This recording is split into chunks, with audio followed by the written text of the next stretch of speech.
Nah, di sini saya sudah lakukan lagi.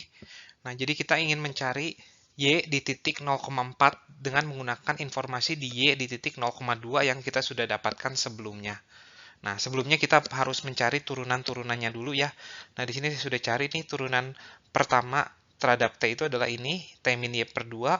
Kemudian turunan kedua dari Y terhadap T itu adalah ini nih, setengah dikurangi setengah Y aksen T. Nah, ini adalah turunan ketiganya, yaitu adalah min setengah dikali Y double aksen T. Dan yang terakhir turunan keempatnya itu min setengah dikali Y triple aksen T. Nah, sekarang kita bisa cari Y aksen 0,2 yaitu adalah ini, T-nya kan 0,2 dikurangin ini, ya ini saya sudah dapatkan di slide sebelumnya ya. Nah, hasilnya itu adalah ini. Nah, kemudian saya mencari Y double aksen 0,2 yaitu adalah setengah dikurangin setengah dikalikan min 0,35, 35 dapatnya dari sini nih. Dan hasilnya adalah 0,678 628,125 ya. Silakan Anda cek sendiri. Nah, kemudian kita mencari turunan ketiga dari Y di 0,2 ya, yaitu dengan menggunakan ini, formula ini. Nah, ini kita substitusikan ke sini. Nah, kita bagi dua lah intinya, terus dikali min setengah ya. Hasilnya adalah minus 0,3393140625 ya. Dan terakhir kita cari turunan keempat dari Y di titik 0,2 ya. Yaitu adalah ini min setengah dikalikan Y turunan ketiga di 0,2 ya. Hasilnya adalah 0,16965703112 ya. Dan kita sekarang sudah siap untuk menghitung Y di titik 0,4 ya. Ya, ini adalah ini. Y 0,2-nya itu yaitu ini 0,9145125 ya. Ditambah 0,2 Y aksen 0,2 itu yaitu ini nih. Nah, kita substitusi ini ke sini. Nah, kemudian ditambah 0,2 kuadrat per 2 dikali Y double aksen 0,2 yaitu ini.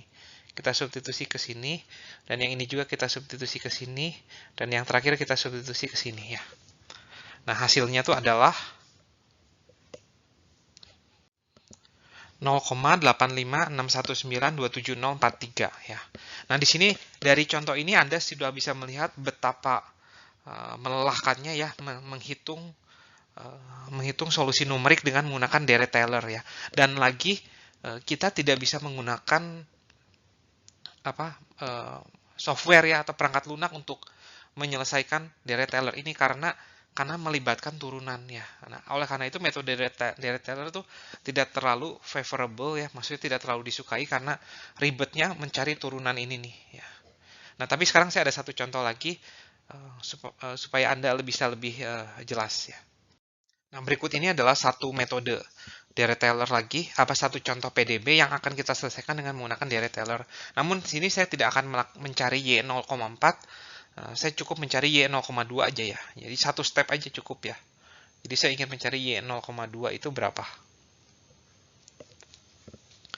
Ya, nah, dengan menggunakan lagi-lagi dengan menggunakan Deret Taylor orde 4 ya, supaya kita bisa mengetahui seberapa ribetnya dengan menggunakan Deret Taylor gitu ya. Berarti kita harus mencari tahu YT-nya itu Y aksen T-nya yaitu adalah ini 2TY langsung ya. Nah, Y double aksennya adalah apa nih? Nah, kita harus turunkan ini terhadap T yaitu adalah kita turunkan ini terhadap T yaitu 2YT berarti ya. Nah, ditambah sekarang T-nya diem ya 2T. Nah, ini turunkan ini terhadap T berarti Y aksen T. Nah, ini. Nah, sekarang kita akan cari turunan ketiganya. Nah, kebetulan ini tidak mengandung T, berarti langsung aja 2Y aksen T. Nah, tapi ini ada dua, kita harus pakai UV lagi nih, berarti ini 2 dikali Y aksen T, ditambah 2T dikalikan Y double aksen T. Nah, semoga cukup jelas ya. Nah, kita sederhanakan dulu ya, 4 dikali Y aksen T, ditambah 2T dikalikan Y double aksen T.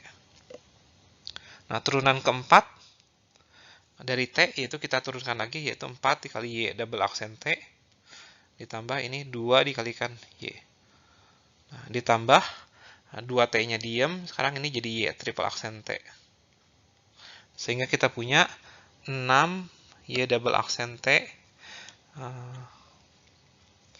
ditambah 2T Y triple aksen T. Nah, sekarang kita siap untuk menghitung Oh, kita belum siap, kita harus evaluasi dulu ya. Nah, Y aksen di 0 itu berapa? Ya, kebetulan ini 2 dikalikan, T-nya kan di 0 ya. Terus Y di 0 itu adalah 1 ya. Tapi ini karena 0, berarti ini 0 ya.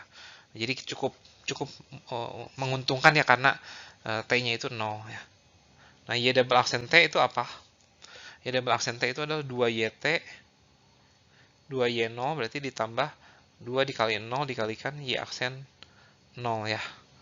Nah, ini kebetulan ini 0 yang di sini, tapi di sini enggak ya, karena Y0 itu 1, berarti ini 2. Y triple aksen apa? Y triple aksen itu berarti 4 dikalikan Y aksen di 0 ditambah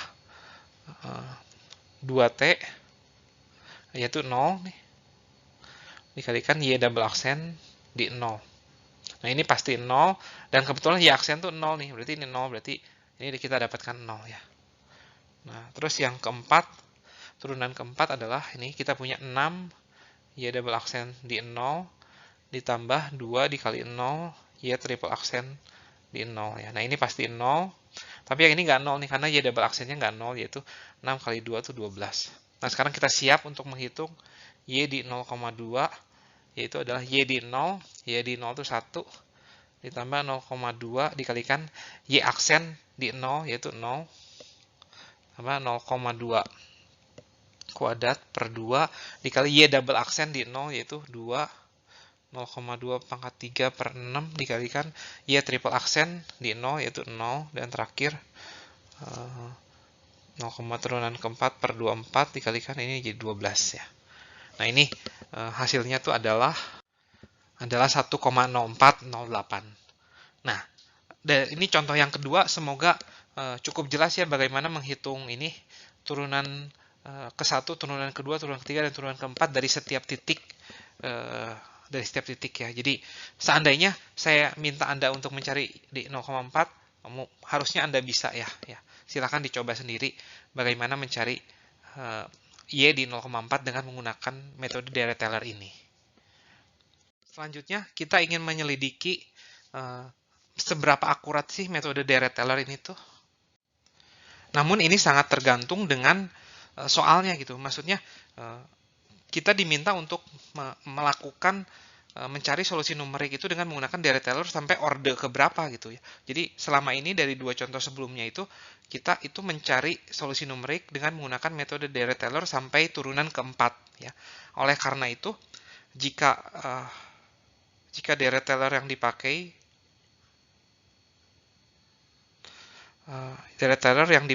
gitu ya sampai dengan turunan keempat, jadi sampai Y turunan keempat Y keempat, yaitu Y, maka lokal errornya, jadi error lokalnya itu adalah orde H pangkat 5. Tapi error globalnya seperti biasa jadi turun 1 ya, jadi H pangkat 4 gitu. Nah, dengan ini Anda bisa memperumum ya. Jadi misalkan carilah solusi numerik dari suatu PDB dengan menggunakan metode Dirac-Teller sampai dengan turunan ke 10 misalkan.